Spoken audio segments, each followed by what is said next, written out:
Entonces, queríamos primero, nuevamente, en todos lugares hay tanto para hablar, o es que a mí me gusta hablar, pero bueno. Entonces queríamos leerles un poquito estos pasajes. Entonces, ustedes ya saben de qué estamos hablando, ¿verdad? Zacarías, él era sacerdote en el templo, ¿sí? El padre de Juan el Bautista, y su esposa Elizabeth, y esta villa era una villa de sacerdotes del templo, ¿sí? Como dijimos ayer, de Jericó, que también era una ciudad de levitas. Esta, sabemos históricamente que aquí vivían también muchos que trabajaban en el templo, la villa esta de Enqueren. Y entonces ellos vivían aquí. Y mire lo que es la tradición. Nuevamente, yo como pentecostal nacido que soy, nosotros siempre nos dejamos llevar por la palabra y hasta hablábamos mal de la tradición en esa época. Pero la tradición a veces nos ayuda. Sí, no es que la tradición sea palabra de Dios, sino que es tradición y cosas que fueron de generación en generación. A veces ayuda, no es palabra de Dios, no lo tomen como palabra de Dios, pero a veces sirve. La tradición dice que ellos vivían aquí, Elizabeth y Zacarías. La casa de ellos era donde está la otra iglesia, ¿sí? Esa iglesia, son dos iglesias católicas estas dos, esa es española. Sí. La iglesia esa es donde estaba la casa, y aquí tenían su casa de verano. Aquí era la casa de fin de semana, casa de verano, donde tenían plantaciones, jardín. Sí, tenían agua subterránea. Aquí hay un aljibe, sí, es una palabra. Sí. Un aljibe donde sacaban agua debajo de la tierra para poder regar sus sembradíos, las cositas que sembran aquí. Miren qué interesante una iglesia católica, cómo nos muestra. Ven las dos estatuillas arriba de Elizabeth y el sacerdote de Zacarías, qué interesante, ¿no? En la antigüedad las iglesias católicas trataban de obviar las cosas judías, pero aquí tienen unos cuantos motivos del Antiguo Testamento. Tienen una pintura de Zacarías sirviendo en el templo, ¿no? Dice la palabra que Zacarías, ejerciendo el sacerdocio delante de Dios según el orden de su clase, cada uno tenía su clase y orden conforme a la costumbre sacerdotal, le tocó en suerte ofrecer el incienso entrando en el santuario del Señor, y toda la multitud del pueblo estaba fuera orando a la hora del incienso, y se le apareció un ángel del Señor y puesto en pie a la derecha del altar del incienso. Sí, ese era Zacarías, el padre Juan el Bautista, que estaba en el altar del incienso, y se turbó Zacarías al verle y le sobrecogió temor. Pero el ángel le dijo: Zacarías, no temas, porque tu oración ha sido oída, y tu mujer, Elizabeth, te dará a luz un hijo y llamarás su nombre Juan, porque era estéril, la mujer eran ya adultos y no tenían hijos. Y tendrás gozo y alegría, y muchos se regocijarán de su nacimiento, porque será grande delante de Dios. No beberá vino ni sidra, y será lleno del Espíritu Santo aún desde el vientre de su madre. Sí, así fue el anuncio del nacimiento de Juan el Bautista. Y Zacarías dijo al ángel: ¿en qué conoceré esto? Porque ya soy viejo y mi mujer es de edad avanzada.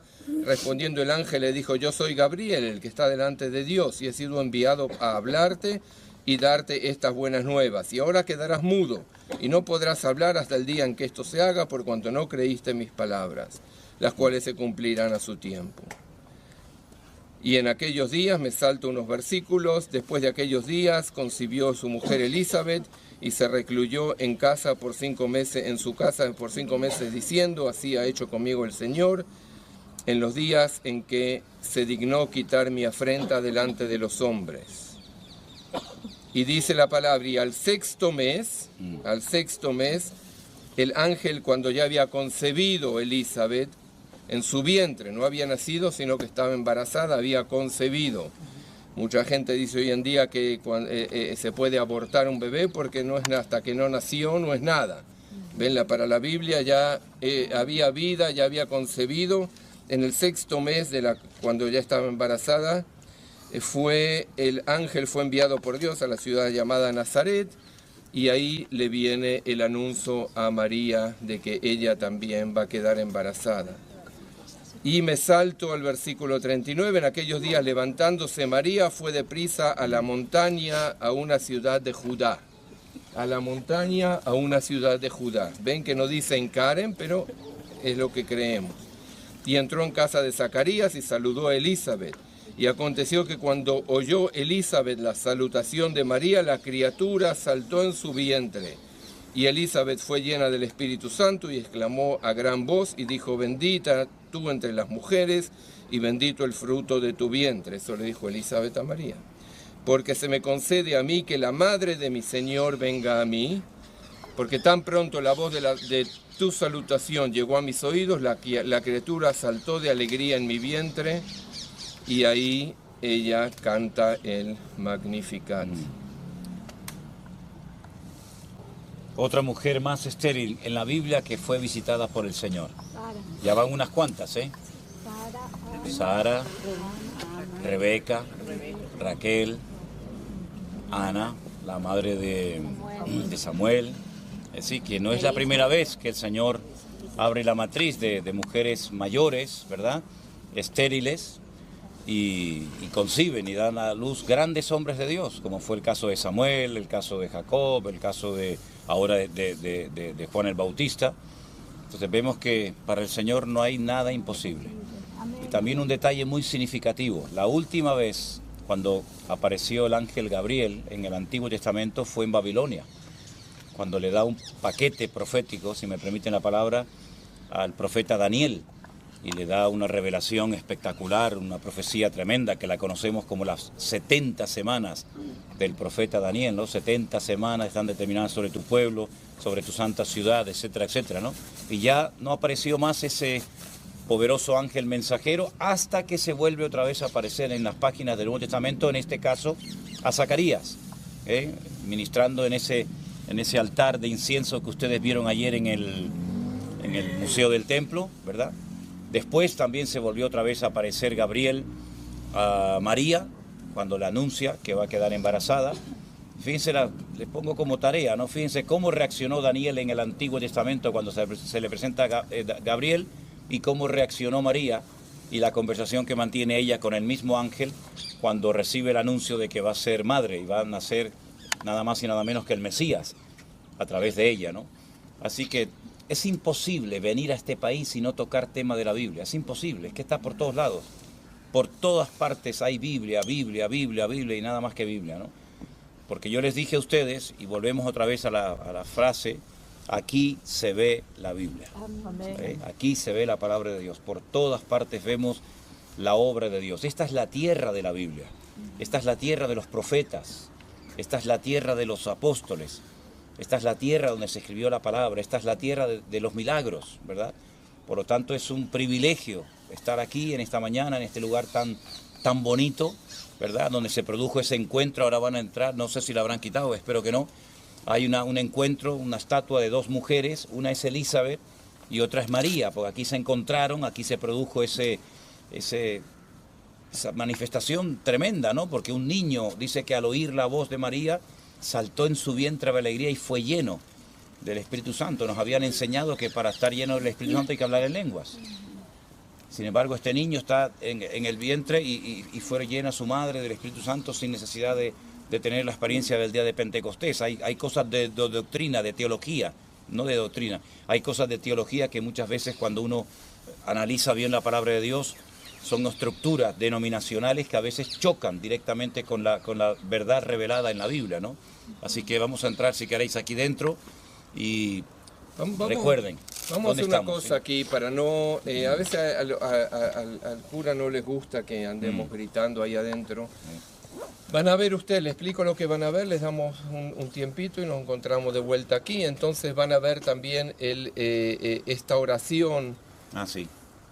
En distintos idiomas, sí, el Magnificat en distintos idiomas. Van a ver la estatua de una mujer ya mayor y una jovencita como era María, sí, las dos embarazadas, una más, una menos, bien bonita. Ven como ven motivos típicos que no se ven en otro lado. María viniendo de Nazaret en un burrito a la villa de Encarem. Fíjense, entonces abajo, la parte de abajo es lo que era la casa de verano de ellos. Hay todavía una fuente de agua. Van a ver una piedra, dice la tradición que la piedra después es la que donde se ocultó Elizabeth con Juan el Bautista, porque saben que después de todo esto Herodes mató a todos los niños nacidos en esta zona. Entonces dice la tradición que se ocultaron en una piedra, que van a ver ahí, van a ver los dibujos. Fíjense, los dibujos son espectaculares.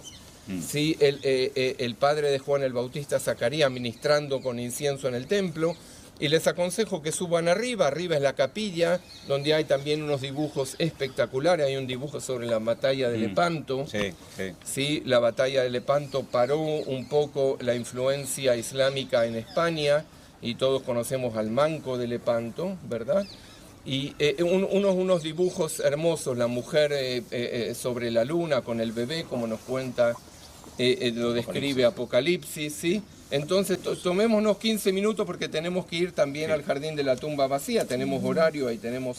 Buenos días, queridos hermanos, tengo el privilegio de saludarles desde un precioso pueblo que se encuentra entre las montañas de Judea, aquí en Israel, y el pueblo se llama Ein Kerem, el pueblo donde nació Juan el Bautista, sus padres Zacarías y Elizabeth.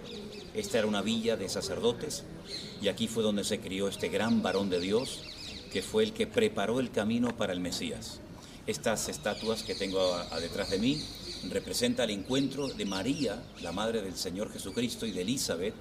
Eran parientes, y aquí se representa ese encuentro que se produjo, donde dice en el Evangelio según San Lucas, los primeros capítulos, que tan pronto María saludó a Elizabeth, el niño que estaba en su vientre saltó, y bueno, fue un encuentro extraordinario. Este es este pueblo, en Kerem, y estamos en una iglesia católica que con diferentes pinturas y cuadros pues nos recuerda todo lo que sucedió hace 2000 años en esta zona de las montañas de Judea, el encuentro entre María y Elizabeth y el pueblo de Juan el Bautista. Dios les bendiga, hermanos, y gracias por estar con todos nosotros en este momento.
Muy bien, mis amigos, y vamos a detenernos aquí brevemente nada más.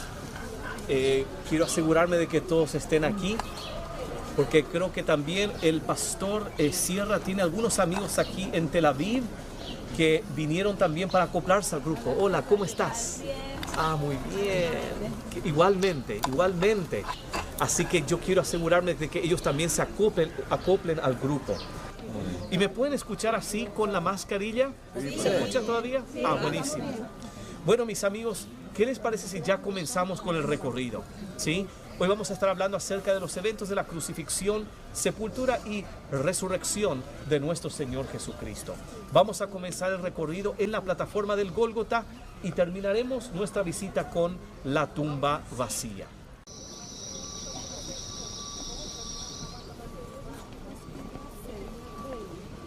Mis amigos, bienvenidos al Jardín de la Tumba. ¿Me escuchan bien?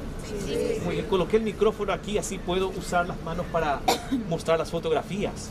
Tenemos algunos amigos que nos visitan desde Tel Aviv, la República de Tel Aviv. Bienvenidos al Jardín de la Tumba. Y algunos hermanos que conocimos en uno de los muchos viajes que hemos hecho, son hermanos de Colombia, viven en Tel Aviv.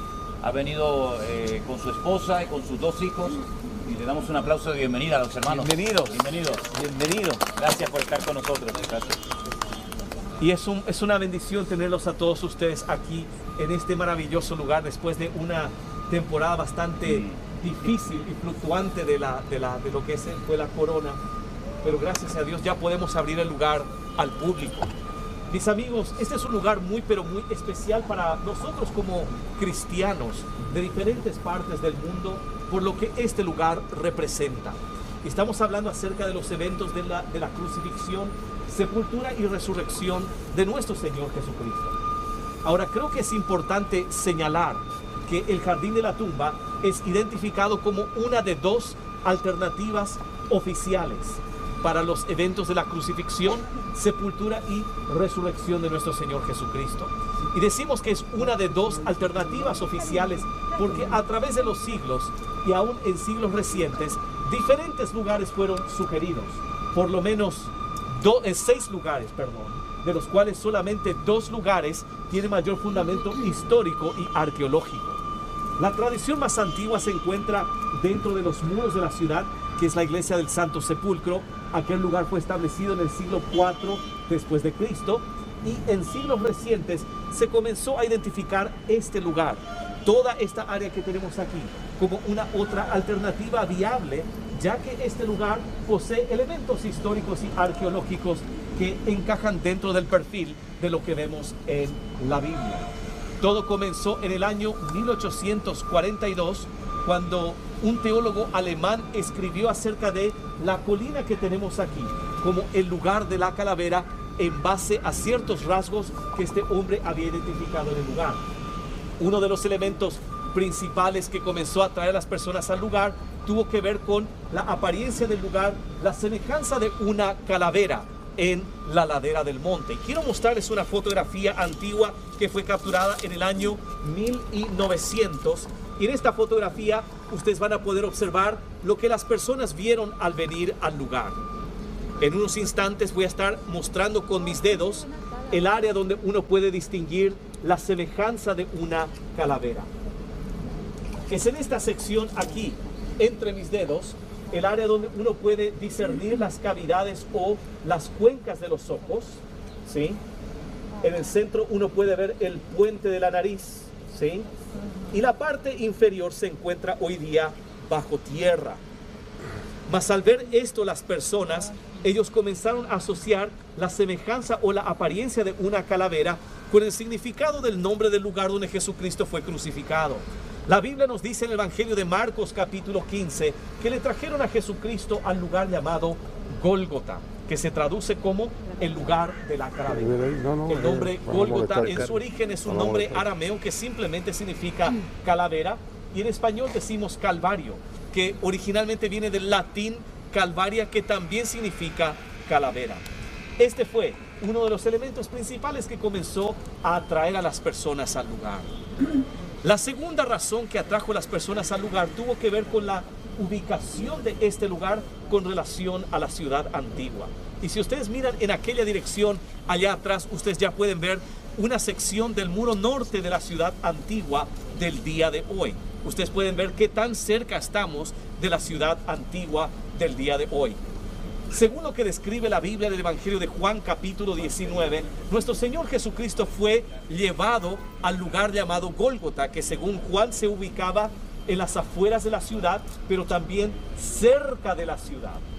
Y también leemos en el libro a los Hebreos capítulo 13, el autor a los Hebreos nos dice que Jesucristo, de manera a santificar a las personas con su propia sangre, de que Él padeció en las afueras del portón de la ciudad. Mis amigos, la ubicación de este lugar encaja dentro de este perfil.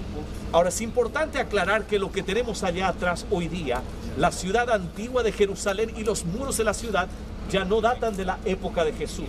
La ciudad de la época de Jesús fue destruida completamente en el siglo II. Y lo que tenemos aquí hoy día es algo más reciente, que data de la época en que los turcos otomanos estaban en control de esta tierra.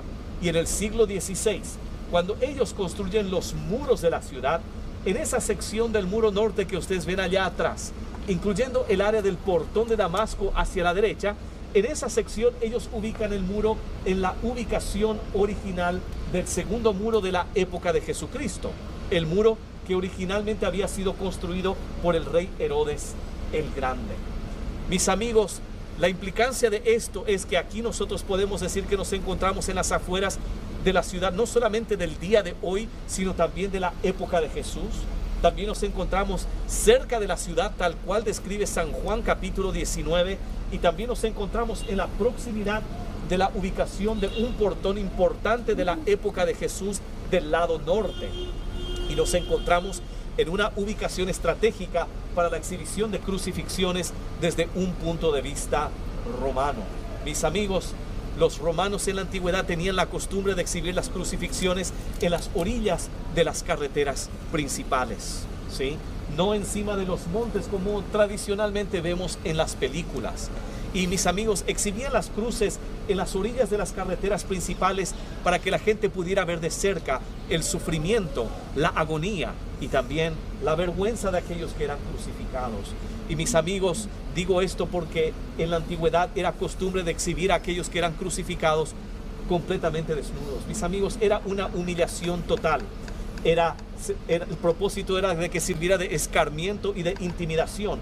Y era una vista bastante sangrienta y al mismo tiempo bastante obscena para los transeúntes. Y cuando hablamos de esto, mis amigos, no puedo dejar de pensar lo que Jesucristo estuvo dispuesto a padecer por cada uno de nosotros.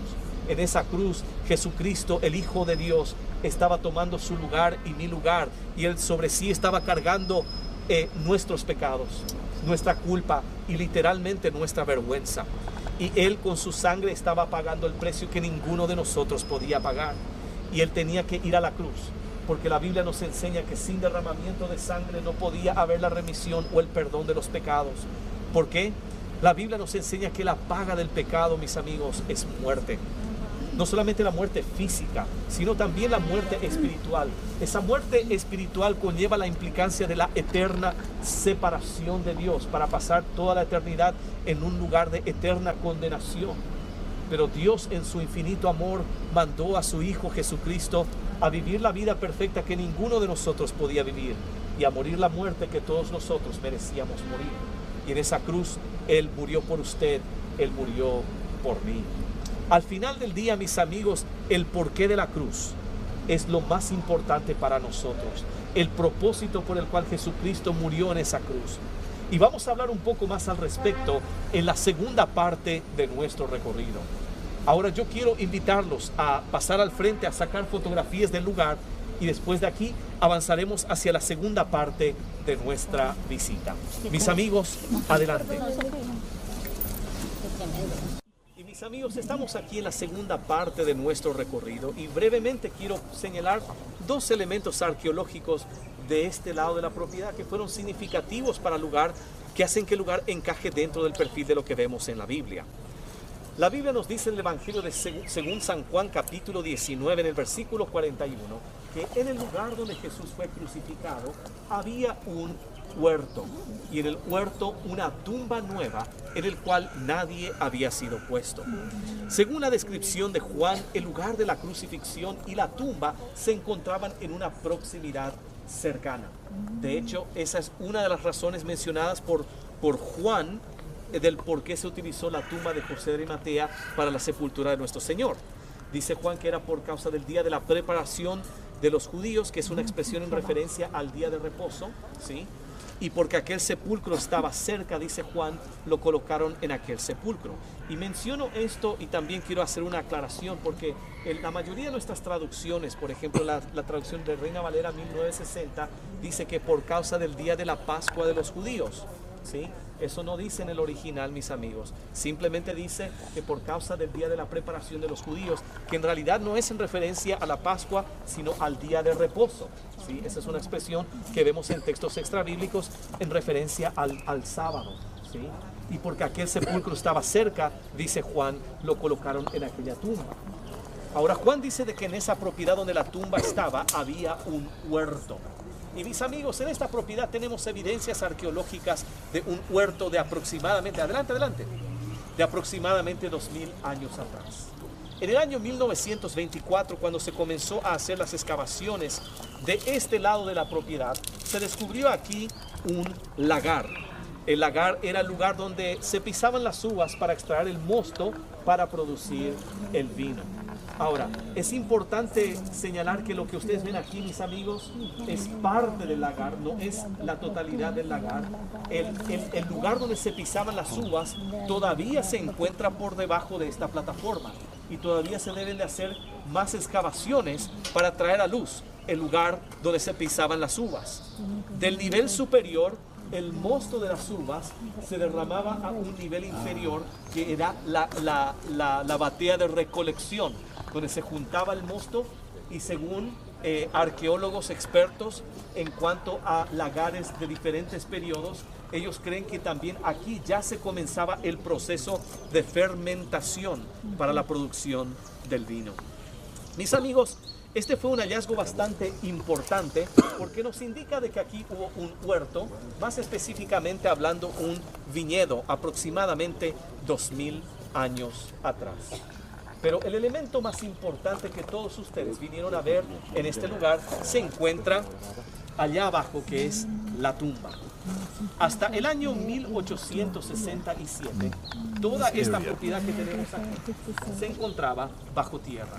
En el año 1867, la tumba fue redescubierta cuando el dueño de la propiedad en ese entonces estaba excavando en su propiedad. Él estaba buscando cisternas de agua de lluvia y en el proceso le encuentra la tumba que ustedes ven aquí. Esta es una tumba judía de una familia rica, y como tal esta tumba por dentro está compuesta o está dividida en dos partes o en dos cámaras. Y quiero mostrarles un diseño que fue hecho por un arqueólogo local, y en este diseño ustedes van a tener una mejor idea de cómo se veía el interior de la tumba, y es un buen punto de referencia porque lastimosamente la tumba ya no se encuentra en la misma condición en que estaba en antaño, porque la tumba fue modificada en siglos posteriores por los cristianos bizantinos en el V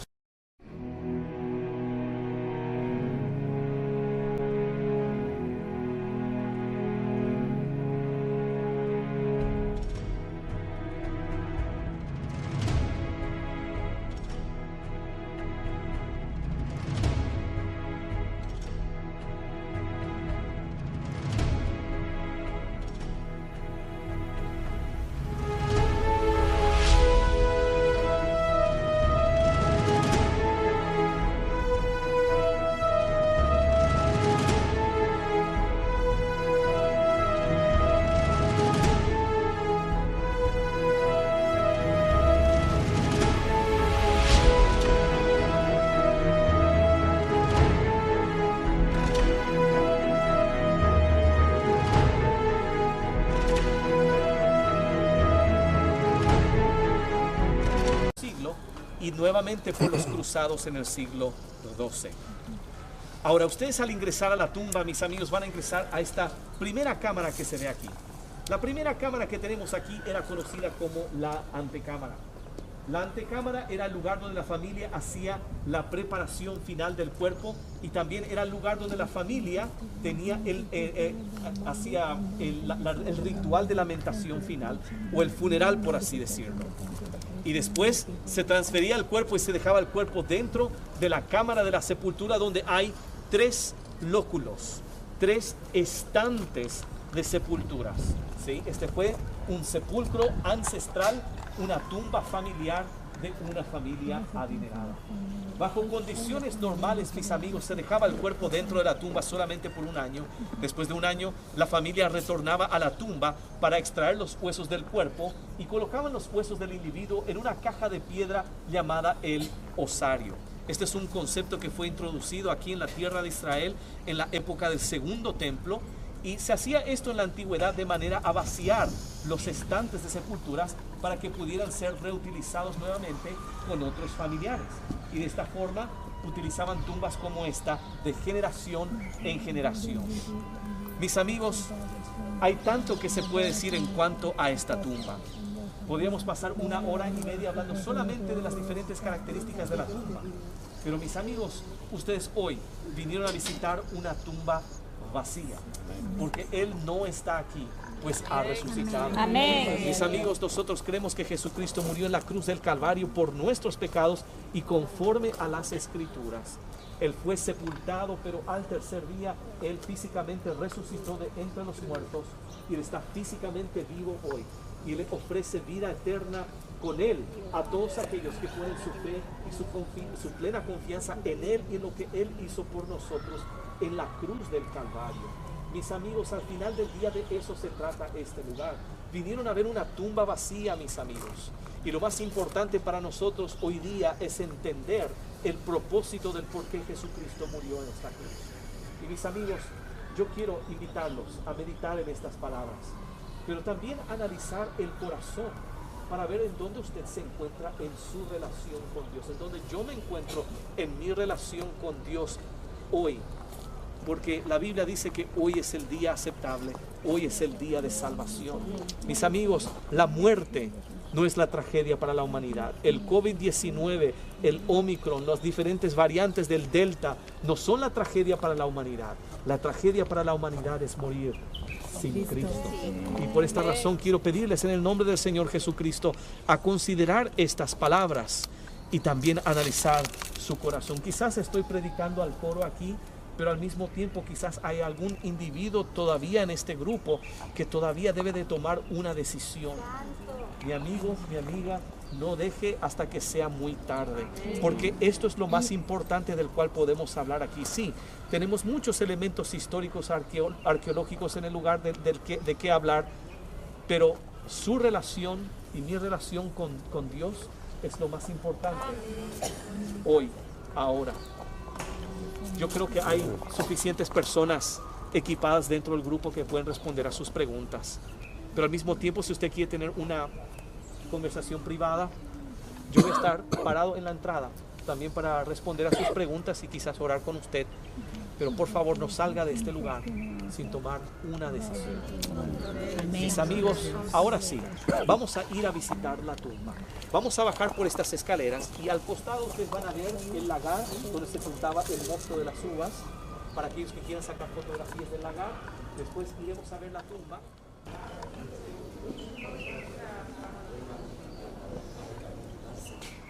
Queridos hermanos, este es sin lugar a dudas uno de los lugares más impactantes del mundo. La tumba donde estuvo, pero no está, el Señor Jesucristo. No busques entre los muertos al que vive, porque ha resucitado. Estarán entrando los hermanos en grupos de 6 en 6, y aquí recordarán el triunfo sobre la muerte, sobre Satanás, del Señor Jesucristo, porque Él está vivo y vive para siempre en nuestros corazones. Dios les bendiga, hermanos.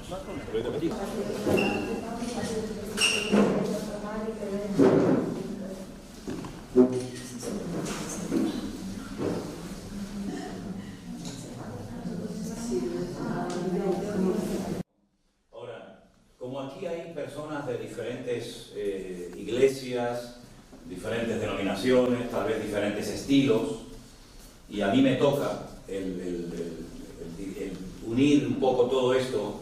Nosotros en nuestra congregación tenemos, digamos, entre comillas, unas normas para los que pueden y no pueden participar de la Santa Cena.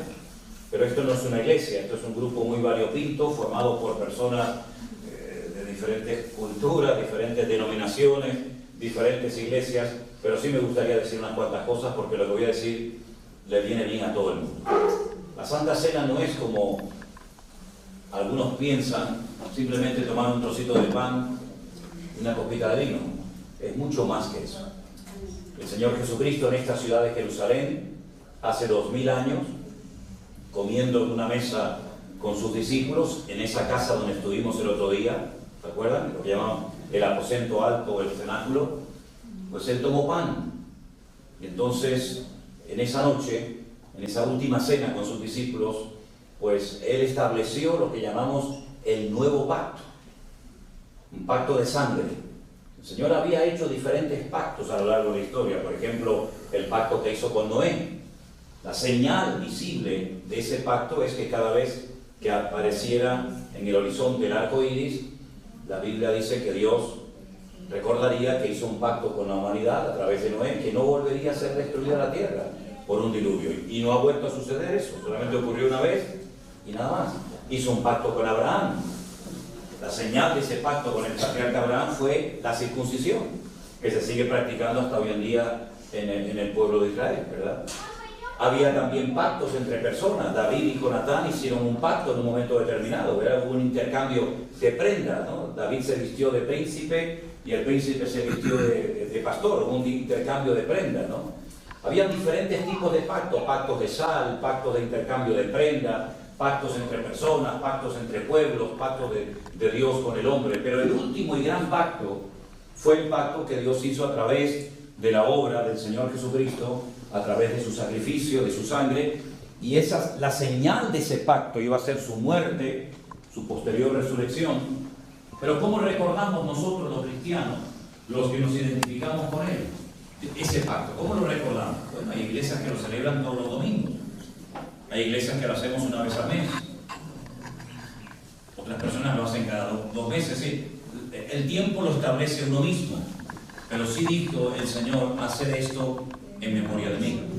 Entonces el pan que vamos a comer en esta mañana, que seguramente aquí lo ponen sin levadura, tal cual como era en aquella época, representa el cuerpo de Jesús, que fue molido, que fue crucificado en la cruz por mis pecados. Yo maté a Jesucristo, yo fui el culpable de que Jesús muriera. Él nunca cometió ningún pecado, ni siquiera con su pensamiento. Fue el hombre perfecto, así lo presenta Lucas en su evangelio. Saben que tenemos 4 evangelios en la Biblia y cada uno lo presenta desde una óptica, de una perspectiva diferente. Mateo, que era judío y que le escribía a los judíos, él presenta a Jesús como el Mesías, porque los judíos esperaban al Mesías, y por eso él utiliza muchas escrituras del Antiguo Testamento, porque eran conocedores de dichas escrituras, ¿verdad? Pero sin embargo Marcos no emplea tantas escrituras porque él escribe, él intenta evangelizar, ¿verdad? Impresionar, por decirlo de alguna manera, a los romanos, otra cultura que no tiene nada que ver con la cultura bíblica y no conocían los textos de las Sagradas Escrituras. Y presenta a Jesús como un siervo obediente, un siervo sometido al Padre, porque era la mentalidad de los romanos. Lucas presenta a Jesús como el hombre perfecto, porque le escribe a una persona llamada Teófilo, que es de origen o de cultura griega, y los griegos siempre buscaban la perfección, sobre todo en el aspecto físico, ¿verdad? Todo el tema de las olimpiadas, el hedonismo y todo aquello. El Evangelio según San Juan presenta a Jesús como el Hijo de Dios, fundamentalmente, ¿no? Entonces el Señor Jesucristo nunca cometió ningún pecado. Es algo que a nuestra mente le cuesta aceptar, porque ¿quién no ha cometido aquí algún pecado? Todos hemos pecado. La Biblia dice, todos nos hemos separado de Dios, como ovejas descarriadas. Todos hemos pecado. Unos más, otros menos, unos de una forma más descarada y visible, otros tal vez más oculta e hipócrita, pero todos hemos pecado. Todos somos pecadores. ¿Y la paga del pecado cuál es? Es la muerte. Y no es que yo no creo en eso. Bueno, pues cada vez que vayas a enterrar a un ser querido, ahora acabo de orar. Me pidieron por favor si podía orar por la esposa de un pastor de aquí de Tel Aviv, que murió hace 5 meses. Era un cristiano, un pastor, un siervo de Dios, pero murió. Pero que no solamente mueren los pastores, mueren los ateos, y los blancos, y los negros, y los ricos, y los pobres, y los evangélicos, y los satanistas, y los brujos, y todo el mundo muere. Es una ley universal que todo el mundo conocemos. ¿Y quién no enterra? Yo prediqué en el funeral de mi padre. Yo enterré a mi padre. ¿Me explico? Si todos morimos de alguna u otra manera, pero no solamente físicamente, sino que se produjo una desconexión, una separación entre el Creador y la criatura, entre Dios y el hombre. Y por eso el hombre fue expulsado del jardín del Edén. Dios dijo, yo no puedo seguir manteniendo comunión íntima con personas que han preferido identificarse con las mentiras de Satanás que con las verdades que yo les compartí. Y los expulsó del jardín del Edén y nunca más volvieron a recuperar aquella comunión. Y comenzó el sistema, como ustedes saben, de sacrificios, animales, etcétera, etcétera. No sé si visteis ese cuadro en el Museo del Templo, de cómo el sacerdote ponía las manos, ¿verdad?, encima del animal, de la víctima, al fin y al cabo inocente, como que le traspasaba el hombre sus pecados a ese pobrecito animal, y el animal moría, era degollado, se derramaba su sangre, y de esa manera, ¿verdad?, de esa manera se cubría temporalmente el pecado. Pero dice la Biblia en la carta a los Hebreos que la sangre de los animales, toros, machos cabríos, etcétera, no puede limpiar los pecados del ser humano. Es una tragedia. El ser humano no puede perdonar los pecados a nadie, ningún cura, ningún pastor, ningún reverendo, ningún rabino, ningún papa. Nadie tiene la autoridad de perdonar pecados. Podemos perdonar ofensas. Tú me ofendes a mí, yo te ofendo a ti, nos hablamos, nos pedimos perdón, nos abrazamos y adelante, ofensas, pero pecados, solamente Dios puede perdonar pecados. ¿Recuerdan ustedes que estuvimos hace unos días en Capernaúm? Descolgaron a un paralítico por el techo. Y lo primero que le dijo el Señor Jesucristo a ese muchacho pobrecito que no podía caminar, ¿qué fue? Hijo, a ti te digo, tus pecados te son perdonados. Los rabinos, los escribas, los entendidos de la ley, los que siempre están buscando el fallo del otro para tirarse encima, dijeron, pero este hombre está blasfemando. ¿Quién puede perdonar pecados sino solamente Dios? Es que Él era y es Dios. Y Él es Emmanuel, Dios con nosotros. ¿Se da cuenta? Entonces solamente Dios puede perdonar los pecados. Usted puede ir a donde quiera, puede creer lo que usted quiera, pero aquí el que siempre tiene la razón y nunca se equivoca es Dios. Dios odia el pecado. Dios no tolera el pecado. Dios es santo y no puede tener comunión con el hombre porque el hombre vive en pecado. Y no somos pecadores porque pecamos, Cuidado con esto. No es que yo peque y soy pecador, no. Es que usted peca porque es pecador. Es que es al revés, ¿sabe? Yo peco porque soy pecador, no que pequé y me convierto en pecador. Es una tragedia, es algo que ya nace. Desde la cuna lo venimos arrastrando. Después nos vamos perfeccionando en ciertos y determinados pecados, ¿no? Hay una lista enorme en la Biblia de todo tipo de pecados o manifestaciones de la carne. Pues por eso tuvo que venir Jesucristo. Él es como un puente. Dice, yo soy el camino, yo soy la verdad, yo soy la vida. Y nadie, absolutamente nadie, sea quien sea y se llame como se llame, va a ir al Padre, a mi Padre, sino solamente a través de mí. No hay otro nombre bajo el cielo dado a los hombres a través del cual podamos ser salvos, solamente Jesús. No hay otro mediador entre Dios y los hombres más que Jesucristo hombre. Y para eso vino Él. Entonces, ¿qué hace Él? Bueno, tú tienes que morir, y tú tienes que morir, y tú tienes que morir. Voy a ocupar tu lugar. Eso es impresionante, eso no lo ha hecho nadie. Eso no lo ha hecho absolutamente nadie. El morir por otra persona, sabiendo que se merece la muerte, solamente lo ha hecho Él. Y se va a la cruz y ocupa el lugar de todos los pecadores de toda la historia de la humanidad. Y cada vez que peques, quiero que sepas que ese pecado, el Señor murió en la cruz por ese pecado, porque cuando Jesús murió, ni tú ni yo habíamos nacido. Pero Él ya sabía, conocedor de la historia, del futuro, que íbamos a pecar. Esa es la gran tragedia del ser humano. Puede ser católico, evangélico, budista, pentecostal, metodista, lo que tú quieras. Cuando llegues al cielo, Dios no le va a preguntar a absolutamente nadie qué religión tienes. Dios no es el creador ni el inventor de religiones. Él es el dador de la vida. Amén. Las religiones las inventaron los hombres. Dios no inventó ninguna religión. Dios no es religión, Dios es relación. Amén. Religión es un término latino, religa, reluga, relegare, atarse o volverse a atar. Cristo vino para romper las ataduras, para que no dependamos de hombres, de tradiciones, de leyendas, de mitos, de rollos raros, sino que dependamos del amor de Dios. Entonces, cuando Él muere en la cruz, Él está muriendo por nuestros pecados. Y cuando Él resucita de la muerte y viene aquí a este lugar, aquella mujer llamada María Magdalena, pasamos por Magdala el otro día, ¿se acuerdan? Estaba desesperada, que pensaba que habían profanado la tumba, es decir, no le dejaron en paz en vida y tampoco muerte. Pero sin embargo un ángel le dijo, tranquilo, no llores, no está aquí. No busques entre los muertos. Hay gente que le gusta siempre meterse en el mundo de los muertos. Señor, los ángeles le dijeron, no busques entre los muertos al que vive. Amén. Que la resucitó. Créame sinceramente y con el corazón, con la mano en el corazón les digo, si Él no hubiera resucitado, yo no me dedicaría a lo que me dedico. No tendría fuerza moral, no tendría valor de predicar y hablar de un cadáver, de un muerto. Primeramente porque fui alérgico a la religión toda mi vida. No soportaba el tema de la religión. Me crié en ambientes religiosos y salí de religión hasta aquí. Pero cuando conocí al Señor Jesucristo, que me sacó los 4 demonios que tenía en mi cuerpo, y cuando me sanó y me cambió la vida, yo le dije, todo el mundo tiene que saber esto. Amén. Todo el mundo, tengo que contarle a todo el mundo esto. En los últimos 40 años de mi vida, ahora 41 en mayo, los he dedicado a hablar de Cristo, de su palabra. Amén. Lo habré hecho mejor o peor, pero ese es el objetivo de mi vida, servir al Señor y poder demostrarle al mundo que no somos locos, sino que Cristo existe. Amén. El único que evidentemente puede hacer la obra es el Señor. ¿Cómo recordamos el amor de Dios? ¿Cómo celebramos su muerte, su resurrección y, ojo, su venida? en este acto de la Santa Cena. Pero la Biblia dice, cuando participen, hacerlo dignamente. No habla de perfección, nadie es perfecto aquí, nadie, ¿verdad? Pero sí habla de dignidad. ¿Y qué es dignidad? Vivir decentemente y con orden delante de Dios. Si el Señor Jesucristo entrara ahora mismo físicamente por esta puerta y nos mirara directamente a los ojos, a cada uno de nosotros, ¿cómo nos sentiríamos? ¿Nos sentiríamos acusados por la vida que estamos llevando? ¿O podríamos decir, Señor, tú sabes que te amo y estoy tratando de agradarte y de servirte lo mejor posible?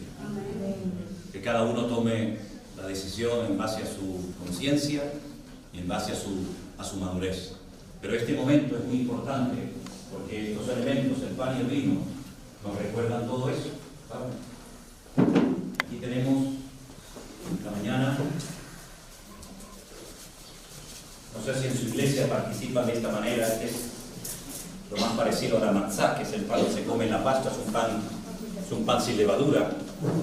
Entonces lo que vamos a hacer, vamos a orar, bendecir este momento en el nombre del Señor. Hoy en día lo hacemos así. En los tiempos de la Biblia era toda una comilona, era un arte. Dice la Biblia que en la iglesia de Corinto había algunos que se pasaban y hasta se emborrachaban. El apóstol Pablo dijo, mantengan un poquito el orden, que si una de las cosas que tenemos que tener los cristianos en nuestra vida es un poquito de orden, un poquito de testimonio, ¿no? La vida cristiana no es una vida, no, yo como en España decimos, como Juan Palomo, ¿no? Yo me lo guiso y yo me lo como. Hay un testimonio, hay un ejemplo que dar a la esposa, a los hijos, a los hermanos y sobre todo a nuestro Dios, ¿verdad? Podemos hacer la apariencia delante de los hombres, pero delante de Dios hoy todos y cada uno de nosotros estamos desnudos. Él sabe lo que hay aquí, ¿verdad? Así que vamos a orar y para que lo podamos hacer decentemente y con orden, como dice la palabra, ¿sí? Te damos gracias, Señor, en esta tarde, en esta mañana, por habernos guiado hasta aquí. Durante todos estos días hemos visitado tu tierra, hemos visto cosas preciosas, pero hemos llegado a un momento en el que queremos invitarte a que seas nuestro Señor y Salvador, pidiéndote perdón por todos y cada uno de los pecados que hemos cometido a lo largo de nuestra vida, que tu sangre nos limpie y que cuando participemos en esta mañana de este pan y de este vino, sepamos lo que estamos haciendo y quién nos está observando y ante quién nos movemos y actuamos. Señor, que este pan y este vino sean de bendición, que traigan verdaderamente santidad, orden y obediencia a nuestras vidas. No hacemos las cosas para quedar bien delante de un pastor, delante de un hombre. Hacemos las cosas para quedar bien delante de Dios, nuestro Señor, que nos mira y nos conoce perfectamente. Bendice, Señor, este acto tan importante, tan bonito, que conlleva tanta enseñanza para nuestras vidas. Que cuando participemos de este pan y de esta copa, lo hagamos, Señor, para tu gloria y tu honra.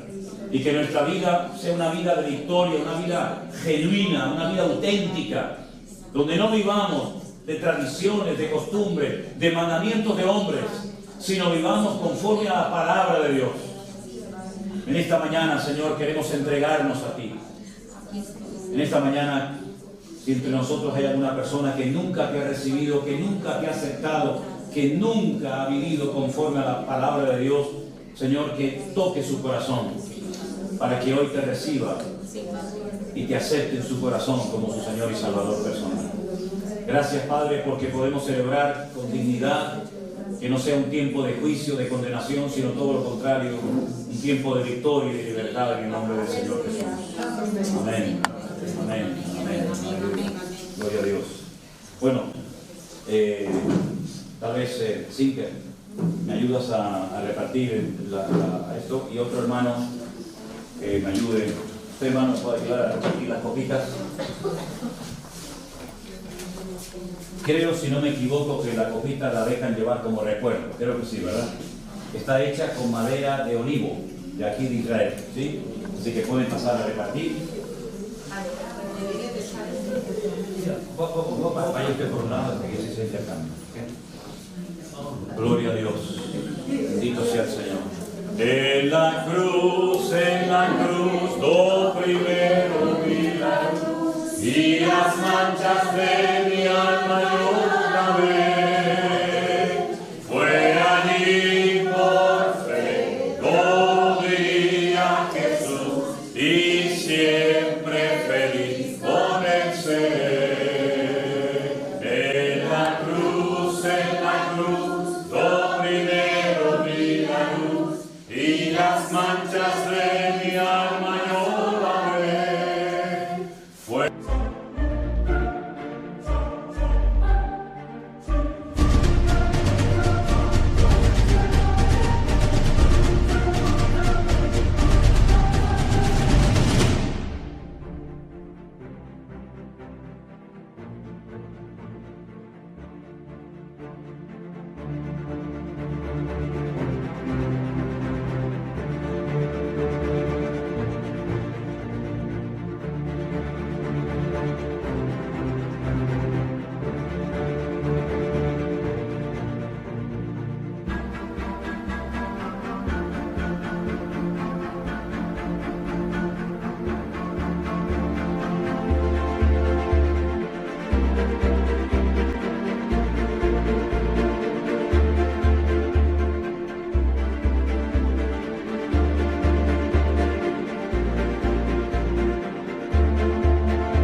cuando lleguemos a la presencia del Señor, y en eso estamos, ¿verdad?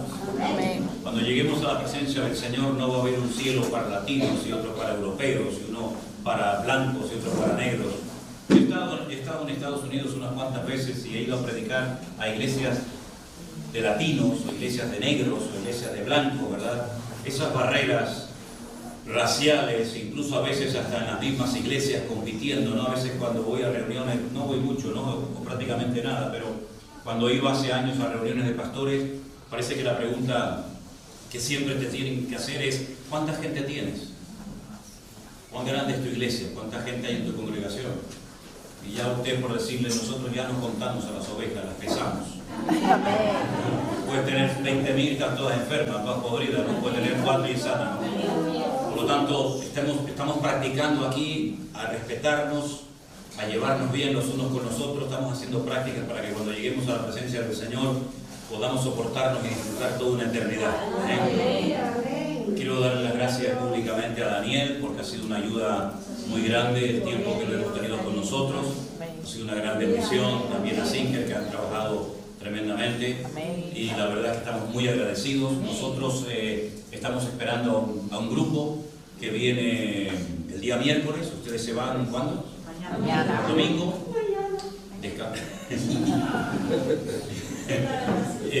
Y el miércoles viene otro grupo que tenemos que estar frescos y bien para recibirlos, porque son hermanos que vienen por primera vez con mucha expectativa. Así que menos mal que tenemos ahí, bueno, más o menos decimos menos mal porque nos vamos a ir a Galilea a ver un matrimonio que hacía tiempo que quería conocernos y vamos a estar ocupados. Pero el día miércoles viene otro segundo grupo que va a estar toda una semana con nosotros.